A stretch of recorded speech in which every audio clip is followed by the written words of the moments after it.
बातमी आता सविस्तर बघणार आहोत आणि सुरुवातीलाच राजकीय अतिशय महत्त्वाची बातमी आहे। राष्ट्रवादी शरद पवार गटात पक्षप्रवेश करताच हर्षवर्धन पाटील यांना इंदापूरमधून उमेदवारी जाहीर करण्यात आली आहे। जयंत पाटील यांनीही उमेदवारी जाहीर केल्याचं कळतंय।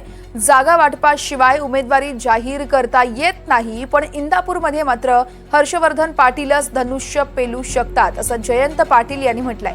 त्यामुळे आता आपण बघतोय राष्ट्रवादी शरद पवार गटात हर्षवर्धन पाटील यांनी पक्षप्रवेश केलाय आणि आजच इंदापूरमधून त्यांना उमेदवारी ही जाहीर करण्यात आली आहे।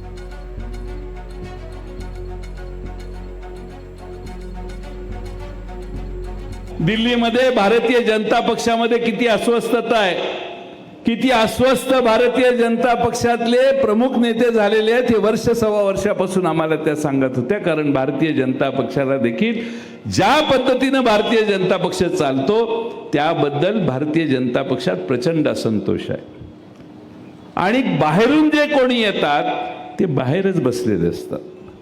त्यांची जी कोर टीम आहे तेच आत निर्णय घेत असतात। त्यामुळं बाहेर बसलेले सगळे आज अस्वस्थ झालेले लोक आहेत आणि म्हणून आज मी फार वेळ भाषण न लांबवता एवढंच सांगेन की उद्याच्या विधानसभेला इंदापूरचा हे महाधनुष्य हर्षवर्धन भाऊ राष्ट्रवादीत आल्यामुळं सोपं झालेलं आहे आणि हे धनुष्य हर्षवर्धन पाटलांनीच हातात घ्यावं अशी आमची त्यांना विनंती।